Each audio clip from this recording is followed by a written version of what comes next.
Every time a new president steps into office, we are reminded of the awesome power that they have in issuing executive orders. Whether it's undoing past orders of former presidents or introducing new ones that will enforce things that may never have been enforced before, the executive order is a powerful tool to shape policy, direct government action, and oftentimes spark national debate. One of the most recent executive orders bans birthright citizenship for children of illegal immigrants, which leaves many wondering, what exactly is an executive order and how is it supposed to be used? Where in the Constitution does it mention this power of the president? Or more importantly, what are the limits to an executive order? In this video, we are going to look at the relevant sections of the Constitution to answer these questions and then determine if Donald Trump can actually enforce his newest executive order. Alright, so what is an executive order? They're official directives issued by the president to federal agencies within the executive branch. Essentially, a declaration to those that work under the executive branch. Like, hey,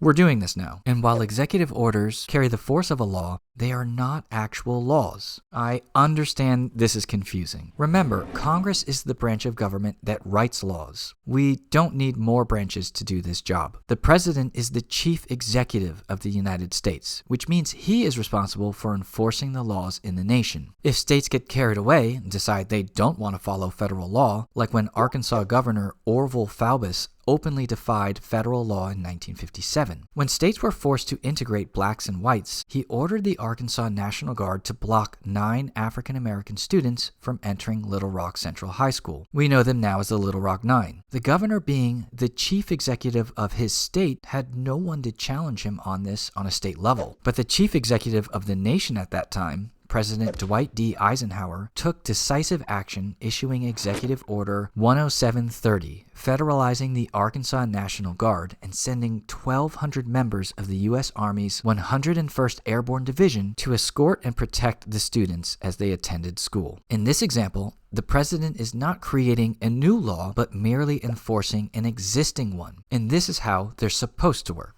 As I'm sure you can imagine, the recent story on executive orders has generated a lot of controversy in the media, contributing to an already polarizing landscape. That's why understanding the bias and the background info on your news sources is helpful to make sure you're getting the whole picture on the news. This is why I asked Ground News to partner on this video in particular. Ground News aggregates related articles from around the world into one accessible platform, and for every article, Ground News provides additional context, such as the potential bias of the source, their factuality, and even the ownership of the outlets themselves. Let's look closer at the executive order story on Ground News. More than 372 articles have been conveniently gathered for me, and using Ground News, I can identify media bias and factuality from each source.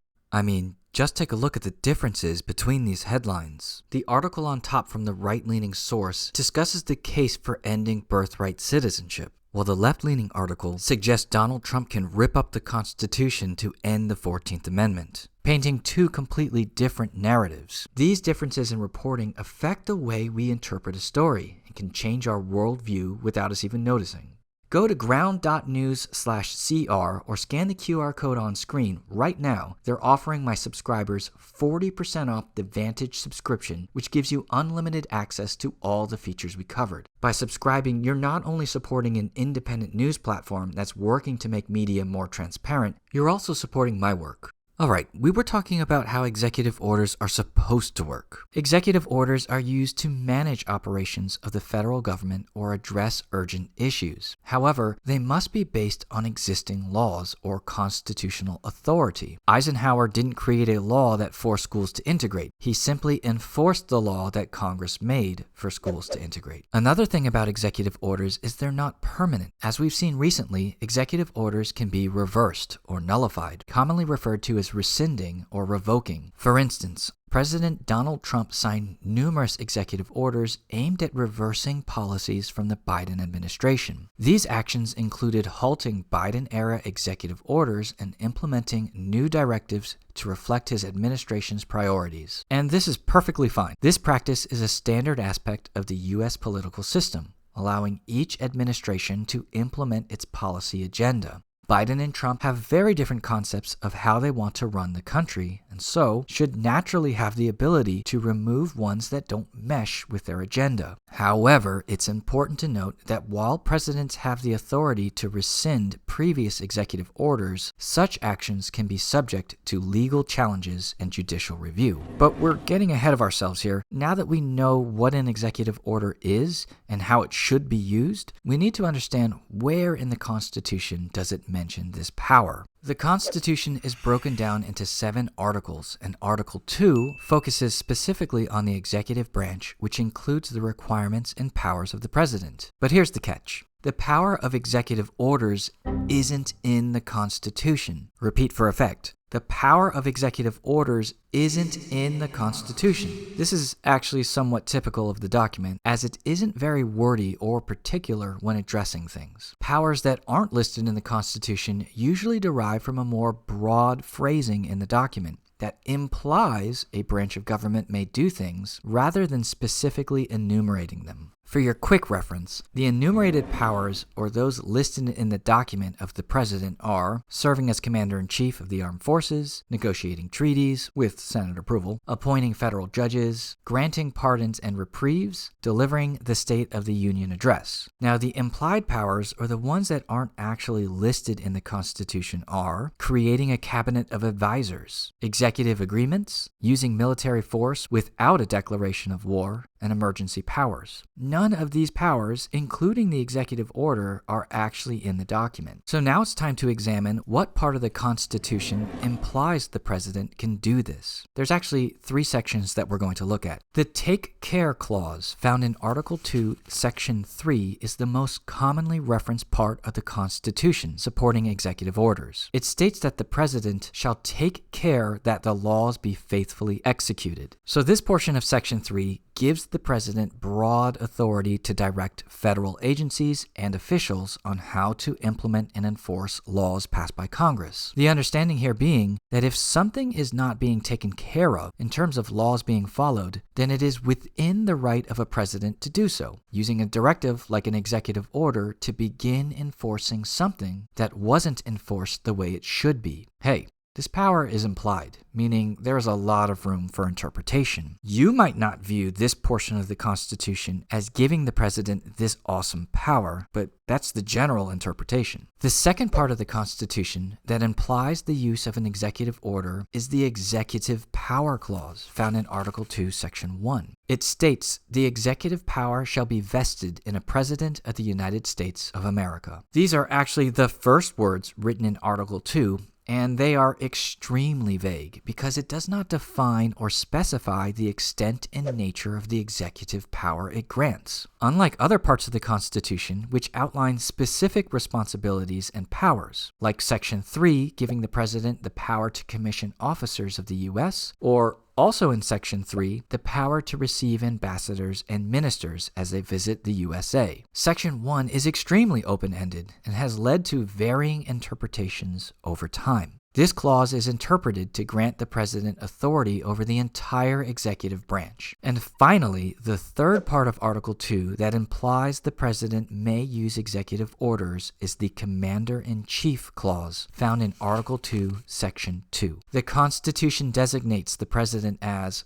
Commander-in-Chief of the Army and Navy of the United States, and of the militia of the several states when called into the actual service of the United States. This clause has also been used to justify executive orders related to military operations and national security, like in the already mentioned Little Rock 9 case. So if the power is not expressed in the document, that means it also doesn't have any wording on its limitations. So what are the limits to an executive order? Let's list all the ways in which they are limited.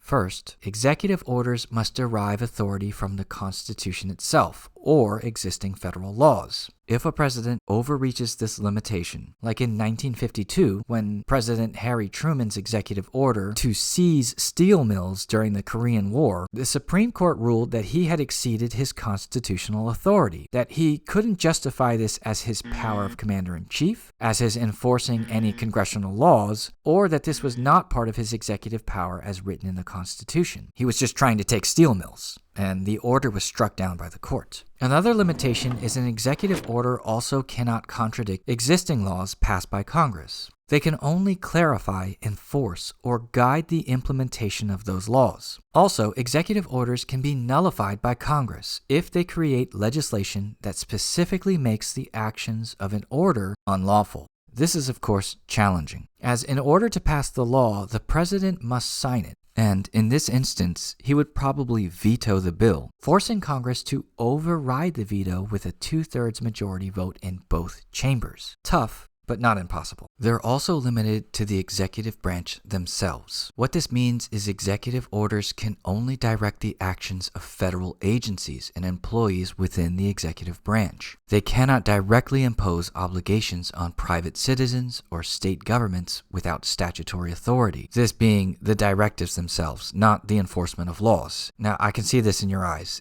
This one is confusing. Here's a good example of a directive only for the executive branch. When President Joe Biden gave an executive order on vaccine mandates, which applied primarily to federal employees and contractors, not the general public. He wasn't enforcing a law from Congress that said everyone in America needed a vaccine. He was simply directing his branch to get it. And don't go looking at me if you were forced to get one. It had nothing to do with an executive order. Look to your governor or job or whatever to blame on that one. Executive orders are bound by the Constitution, meaning they cannot violate constitutional rights or principles. And this is where a lot of discussion and debate is currently over birth citizenship, as it is found in the 14th Amendment. Does the executive order violate the rights given by Amendment 14? And if it doesn't, there's got to be some explanation in the interpretation of the words, which falls to the Supreme Court. The final limitation we can say is the duration of these orders themselves. They're just not permanent. Future presidents can revoke, amend, or replace them. So there you have it.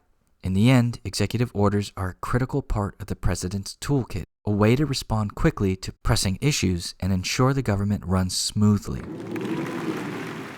Okay, that's it for now. Thanks so much for sticking to the end of my video. I hope you enjoyed it. I hope you learned something. We'll make more videos soon.